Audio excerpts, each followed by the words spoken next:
Hello दोस्तों, good morning. Full पत्ती वाली क्लास के करंट अफेयर शॉर्ट रिवीजन में आपका स्वागत है, जो कि हैंड रिटन है। आइए हम लोग फर्स्ट क्वेश्चन देखते हैं। पानी के नीचे परमाणु क्षमता से लैस ड्रोन हेल 523 का उद्घाटन कहाँ हुआ है या कहाँ शुरू किया गया है? यह परमाणु क्षमता से लैस ड्रोन है। यह उत्तर कोरिया के द्वारा शुरू किया गया है या ये परीक्षण किया गया है। जेजू द्वीप पर इसका परीक्षण किया गया है। हेल का अर्थ होता है सुनामी। आइए सुनामी के बारे में जानते हैं कि सुनामी जागरूकता दिवस कब मनाया जाता है। सुनामी जागरूकता दिवस कब मनाया जाता है? तो वो 5 नवंबर को मनाया जाता है। नेक्स्ट ललन टॉप क्वेश्चन को देखते हैं। वरुणास्त्र हैवी वेट टेरिपोइडो है, जो कि पानी में अटैक करने वाली स्वदेशी मिसाइल है भारत की। नेक्स्ट क्वेश्चन देखते हैं। टाइटैनिक का मलबा देखने गई कौन सी पनडुब्बी डूब गई है? तो वो टाइटन पनडुब्बी है, जो कि ओशन गेट कंपनी की थी। अटलांटिक महासागर में गई थी टाइटैनिक जहाज का मलबा देखने, लेकिन यह खुद ही डूब गई। नेक्स्ट क्वेश्चन, खुद ही मलबा बन गई। नेक्स्ट क्वेश्चन, समुद्रयान में किस पनडुब्बी का उपयोग किया जाएगा? वो है मत्स्य 600। मत्स्य 600 का यूज किया जाएगा समुद्रयान में। नेक्स्ट क्वेश्चन हम लोग देखते हैं ललन टॉप के क्वेश्चन को। ललन टॉप नहीं, नेक्स्ट क्वेश्चन को देखते हैं। Boeing India engineering and technology centre का उद्घाटन कहाँ हुआ है? कहाँ हुआ है? तो इसका उद्घाटन बेंगलुरु में हुआ है। बोइंग कंपनी यूएसए की कंपनी है, ठीक है। इसका उद्घाटन पीएम मोदी के द्वारा किया गया है। उद्देश्य इसका क्या है? इसका मात्र एक उद्देश्य है कि अगली पीढ़ी के विमान तैयार करना है, ठीक है। अगली पीढ़ी के विमान तैयार करना है। बोइंग सुकन्या कार्यक्रम पीएम मोदी द्वारा शुरू किया गया है, जिसका उद्देश्य महिलाओं की विमानन क्षेत्र में भागीदारी को बढ़ाना है। नेक्स्ट ललन टॉप क्वेश्चन को देखते हैं कि मैसूर का प्रसिद्ध दशहरा त्योहार को किस नाम से जानते हैं? वो नाडा हब्बा के नाम से हम लोग इसे जानते हैं। नेक्स्ट ललन टॉप क्वेश्चन को देखेंगे कि कॉफी का पौधा सर्वप्रथम भारत में कहाँ लाया गया? तो कॉफी का पौधा सर्वप्रथम भारत में बाबा बुदीन की पहाड़ी कर्नाटक में लाया गया था। नेक्स्ट क्वेश्चन हम लोग देखते हैं कि स्वदेशी खजूर। नेक्स्ट क्वेश्चन हम लोग देखते हैं कि स्वदेशी खजूर या कच्ची करेक का जीआई टैग किसे मिला है? तो स्वदेशी खजूर या कच्ची करेक का जीआई टैग गुजरात राज्य को मिला है, गुजरात राज्य को मिला है। यह गुजरात का दूसरा फल है जिसे जीआई टैग का दर्जा मिला है। पहले फल में गिर केसर आम आता है। ललन टॉप क्वेश्चन को देखते हैं कि शाही लीची का जीआई टैग किसे मिला है? तो बिहार को मिला है। सी वॉकथॉर्न को जीआई टैग कहाँ का मिला है? लद्दाख का मिला है। कम्बन अंगूर का जीआई टैग किसे मिला है? तमिलनाडु को मिला है। कारी इसादी आम को कहाँ का जीआई टैग मिला है? तो वो है कर्नाटक का जीआई टैग मिला है। बेस्ट टूरिस्ट विलेज 2023 कौन सा है? तो घोरेडो गांव, गुजरात का घोरेडो गांव। ये इंपॉर्टेंट क्वेश्चन है दोस्तों। गुजरात का घोरेडो गांव बेस्ट टूरिस्ट विलेज जाना गया है। नेक्स्ट क्वेश्चन, 24/7 सौर ऊर्जा वाला गांव कौन बना है? मोढेरा गांव 24/7 सौर ऊर्जा वाला गांव है। नेक्स्ट क्वेश्चन को हम लोग देखते हैं कि भारत का पहला आईआईसीजी कहाँ लॉन्च हुआ है? भारत का पहला आईआईसीजी का फुल फॉर्म क्या होता है दोस्तों? तो इंडिया इनोवेशन ग्राफीन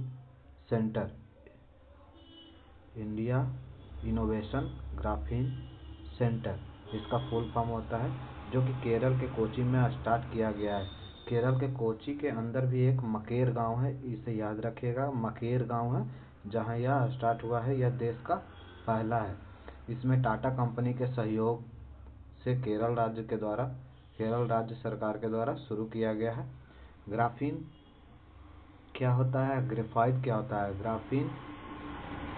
ग्रेफाइट की एक परत होती है जो बहुत ही कठोर और हल्की होती है, इसलिए आजकल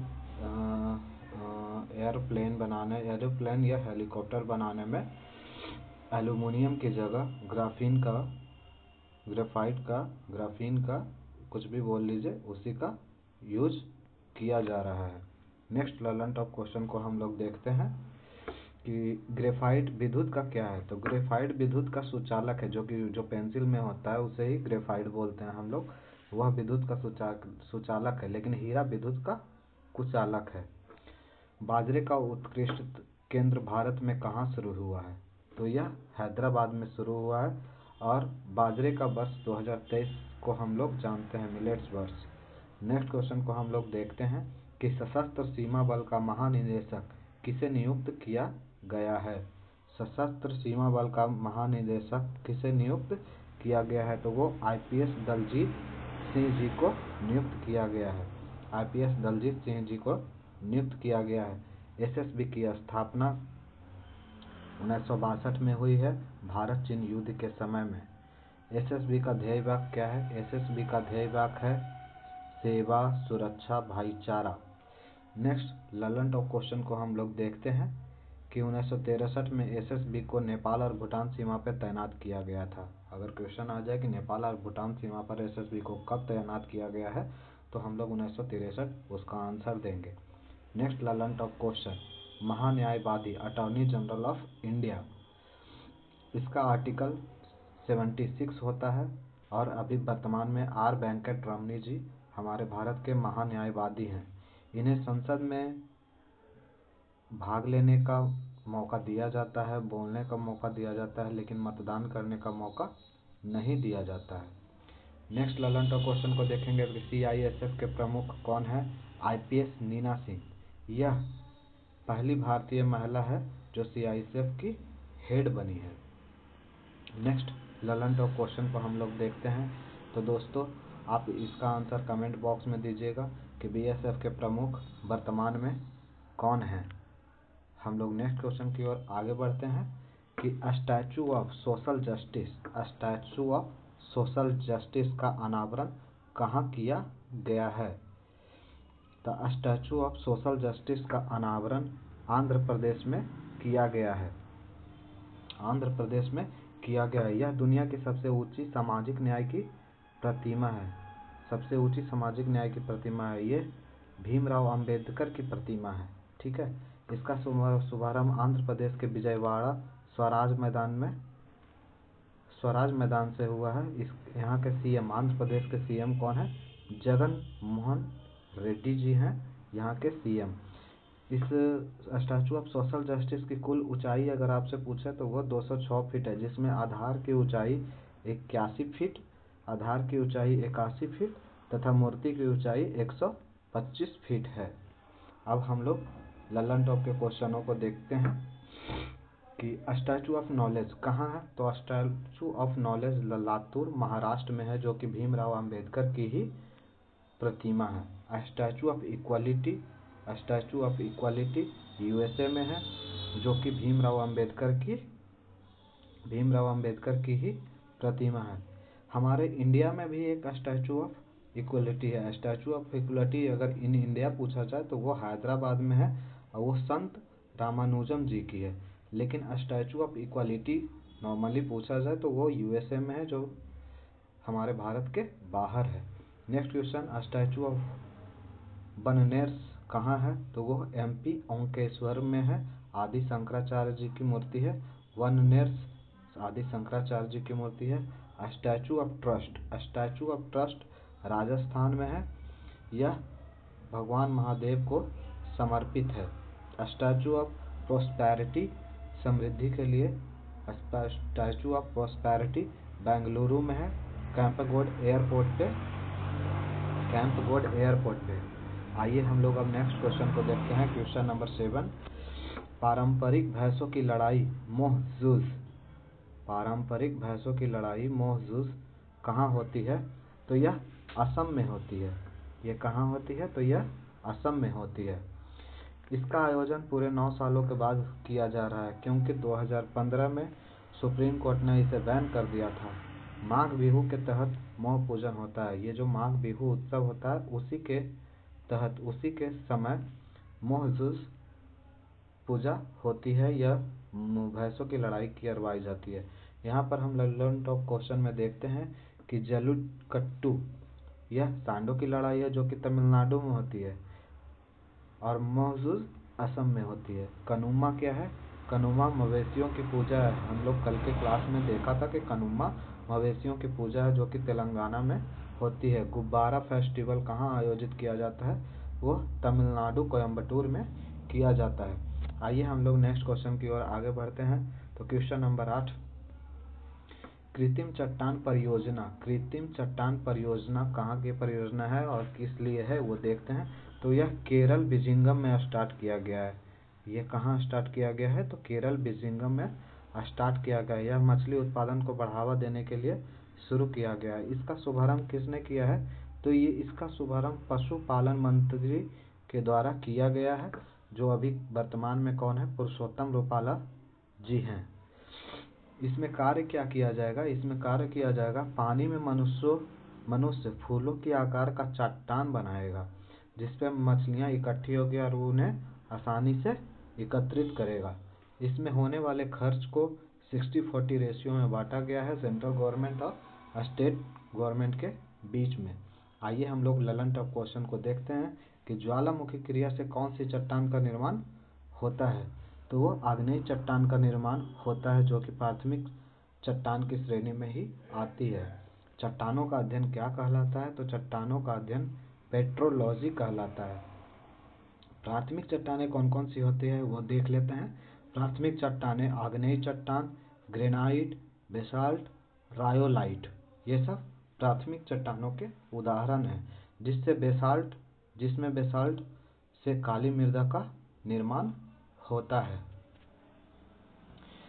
ग्रेनाइट का रूपांतरित रूप क्या होता है? तो ग्रेनाइट का रूपांतरित रूप नीस होता है और नीस का रूपांतरित रूप शिस्ट होता है। ये याद रखिएगा कि ग्रेनाइट का रूपांतरित रूप नीस होता है और नीस का रूपांतरित रूप शिस्ट होता है। आइए हम लोग नेक्स्ट क्वेश्चन की ओर आगे बढ़ते हैं। तो आज का 9वां क्वेश्चन है, ई साक्षी ऐप को किसने शुरू किया है? तो यह संसद विकास स्थानीय क्षेत्र विकास परियोजना के प्रशासन के लिए शुरू किया गया है। यह पूरी तरह से पेपरलेस होगी। Question number Lalan top question को देखते हैं कि नया संसद भवन का उद्घाटन कब हुआ है? तो नया संसद भवन का उद्घाटन 28 मई 2023 को हुआ है, वीर सावरकर जयंती के अवसर पर। पीएम ग्राम सड़क योजना की शुरुआत कब हुई थी? तो वह 25 दिसंबर को पीएम ग्राम सड़क योजना की शुरुआत हुई थी अटल बिहारी वाजपेयी के जन्म दिवस के उत्सव पे। आइए नेक्स्ट क्वेश्चन देखते हैं, जो आज का इम्पोर्टेंट क्वेश्चन है कि कोचिंग संस्थानों की गाइडलाइन के बारे में जानकारी हमें मिलेगी कि कोचिंग संस्थानों की गाइडलाइन किसके द्वारा जारी किया गया है? तो यह मिनिस्ट्री ऑफ एजुकेशन के द्वारा अर्थात शिक्षा मंत्रालय के द्वारा जारी किए गए हैं। इसमें महत्वपूर्ण कुछ निर्देश दिए गए हैं जिन्हें हम देखने का कार्य करेंगे। पहला नंबर, 16 वर्ष से कम उम्र के बच्चों का नामांकन कोचिंग संस्थानों में नहीं किया जाएगा। कोचिंग कोई भी भ्रामक वादा नहीं करेगी। तीसरा नंबर, कोचिंग गारंटी नहीं देगी। जिस प्रकार की कोचिंग गारंटी देती है सिलेक्शन की, अच्छे रैंक की, अच्छे अंक की, वो सब गारंटी नहीं देगी। चौथा नंबर, अपराधी दोषी व्यक्ति टीचर नहीं होगा। अगर उस पर किसी भी प्रकार का आरोप होगा तो वह टीचर नहीं होगा। अगला, टीचर कम से कम स्नातक पास हो अर्थात ग्रेजुएशन पास हो। बिना साइकोलॉजिस्ट के कोचिंग एडमिशन नहीं लेगा अर्थात साइकोलॉजिस्ट अर्थात मेंटल हेल्थ के बारे में वो बोल रहा है। नेक्स्ट, टीचर अपनी योग्यता सिलेबस तथा पूरा करने की अवधि, फीस की सारी जानकारी वेबसाइट पे अपलोड करेगा। और नेक्स्ट, अगर बच्चा संस्थान छोड़कर जाता है बीच में तो कोचिंग संस्थानों को उसका पैसा वापस लौटाना होगा। और इसमें जुर्माना के रूप में अगर इन नियमों का उल्लंघन करते हुए कोई कोचिंग संस्थान वाले पकड़े जाते हैं तो उनको जुर्माने के रूप में 1 लाख रुपया प्लस और उनका पंजीकरण अर्थात लाइसेंस कैंसल कर दिया जाएगा। थैंक यू दोस्तों।